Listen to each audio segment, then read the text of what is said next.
This channel does not promote any violence, harmful, or illegal activities. All content provided by this channel is meant for an educational and information purpose only.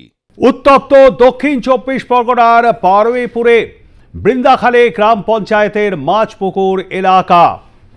সেখানে বাবুর নামে এক ব্যক্তি মাদক কারবারের সঙ্গে জড়িত এবং সেই মাদক উদ্ধার করতে গিয়ে আক্রান্ত পুলিশ কর্মী, প্রায় 13 জন পুলিশ কর্মী আহত হয়েছেন। বিস্তারিত আমরা জেনে নেওয়ার চেষ্টা করব। এই মুহূর্তের পরিস্থিতি আমরা জেনে নেব।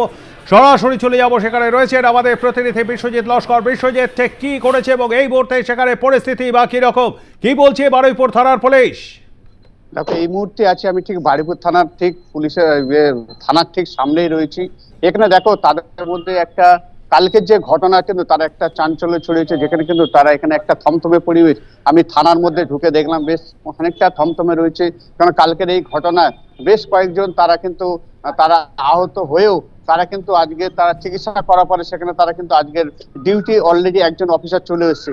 তবে দেখো, কালকের এই ঘটনায় কিন্তু যেহেতু সামনে ভোট রয়েছে, সেই ভোটের সামনেই এই ঘটনা, পুলিশ কিন্তু খানিকটা নির্বাক এবং তারা কিন্তু এই ব্যাপারে তারা কিন্তু কোনো কিছু বলতে নারাজ। তবে এই মুহূর্তে যেটা বারুইপুর থানার যে বড়বাবু, যিনি সৌম্যজিৎ রায়, তার কাছে এটা তার সাথে কথা বলে এটা জানা গিয়েছে এখনো পর্যন্ত কাউকে আটক বা অ্যারেস্ট করা হয়নি। তবে আমরা এটা তদন্ত চলছে, সেই তদন্ত প্রক্রিয়ার গতিবিধি সেইভাবে চলার পরেই সেখানে অ্যারেস্ট বা আটক বা মানে কতজন কি আছে সেটা জানা যাবে।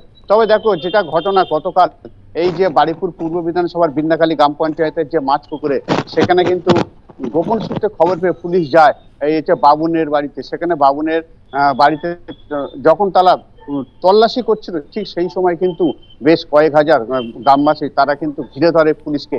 এবং সেখানে দেখো 10-12 জন সেখানে পুলিশ ছিল, যেমন সাব ইন্সপেক্টর ও অ্যাসিস্ট্যান্ট সাব ইন্সপেক্টর র্যাঙ্কের তারা, এবং সাথে তারা সিভিকও ছিল। সেই তারা কিন্তু তাদের একটি ঘরে, অন্ধকার ঘরে আটকে রেখে তাদেরকে কিন্তু লাঠি সোটা দিয়ে তাদের কিন্তু সেখানে মারধর করায়। বেশ কয়েকজন পুলিশ অফিসার তারা কিন্তু আহত হয়। তবে এই ঘটনায় যথেষ্ট আলোড়ন তৈরি হয়েছে। তবে এই ঘটনা জানাজানি হওয়াতেই সেখানে কিন্তু বারুইপুর মহকুমার এসডিপিও অতীশ বিশ্বাস ও বারুইপুর থানার আইসি সৌম্যজিৎ রায়ের নেতৃত্বে তাদেরকে উদ্ধার করে নিয়ে এসে তাদেরকে গতকাল রাতে বারুইপুর মহকুমা হাসপাতালে তাদেরকে চিকিৎসা করানো হয় এবং তারপরে তাদেরকে অনেকে ছেড়ে দেওয়া হয়। এবং সেই জায়গায় দেখো, আজকের সেই এলাকা কিন্তু যথেষ্ট থমথমে রয়েছে এই মাঝপুকুর গ্রাম। সেখানে যেহেতু কালকের এই ঘটনায় বেশ কিছু বাড়ি কিন্তু ফাঁকা রয়েছে, যেহেতু যে কোনো মুহূর্তে কিন্তু পুলিশের সেখানে কিন্তু তল্লাশি হতে পারে, এবং সেই কথা ভেবেই কিন্তু অনেক সেই গ্রাম ফাঁকা বলে এটা জানা গেছে। তবে পুলিশ কিন্তু এটা জানাচ্ছে এখনো পর্যন্ত তারা কাউকে আটক বা জিজ্ঞাসাবাদ করেনি। তবে যেহেতু বাবুন, দেখো কে এই বাবুন, সেটা কিন্তু একটা ব্যাপার রয়েছে, কারণ যেহেতু এই ভোটের সময় এই বাবুনের কাছে গোপন সূত্রে খবর পেয়ে তার কাছে প্রচুর পরিমাণে মাদক রয়েছে, সেই মাদক উদ্ধারে তারা যখন যায়, কিন্তু দেখো এই বাবুন নিশ্চয়ই কোনো একটা রাজনৈতিক দলের মানে ছত্রছায়ায় তিনি রয়েছে। তবে সেটা তৃণমূল হতে পারে, সিপিএম হতে পারে বা বিজেপি হতে পারে। তবে দেখো, এই ঘটনায় কিন্তু এলাকায় যথেষ্ট যেমন চাঞ্চল্য ছড়িয়েছে, বিরোধীরা তারা কিন্তু উঠে পড়ে লেগেছে, তারা কিন্তু সরাসরি তৃণমূলের উপরে দোষ চাপাচ্ছে, যেহেতু তৃণমূলের ছত্রছায়া এই বাবুন কিন্তু বেড়ে উঠেছে। সেই জায়গায় এখনো পর্যন্ত কাউকে আটক বা জিজ্ঞাসাবাদ করেনি, যেহেতু গতকাল সন্ধ্যার ঘটনা। সেই জায়গায় কোনো ব্যক্তি কোনো রাজনৈতিক দলকে সমর্থন করতেই পারেন, এটা খুব স্বাভাবিক ব্যাপার এবং এটা অস্বাভাবিক নয়। এর মধ্যে কিন্তু আশ্চর্য হওয়ার বা অন্যায়ের কিছু নেই, কিন্তু ছত্রছায়ায় বড় হয়েছে খুব ভালো কথা। কিন্তু এইভাবে মদত তো নিশ্চয়ই কেউ দেয়নি, তিনি নিশ্চয়ই প্রভাবশালী, না হলে 13 জন পুলিশ কর্মীকে আটকে রেখে মারধর, সেখানে এলাকায় বিদ্যুৎ বন্ধ করে দিয়ে, বিদ্যুৎ যোগাযোগ বিচ্ছিন্ন করে দিয়ে, এটা তো একটা বিরাট ব্যাপার।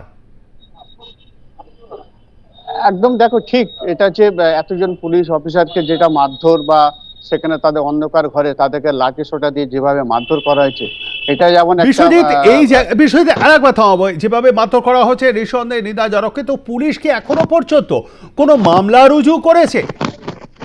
দেখো, এখনো পর্যন্ত কিন্তু পুলিশ কোনো মামলা রুজু করেনি, তবে কিন্তু তারা অলরেডি তদন্ত শুরু করেছে।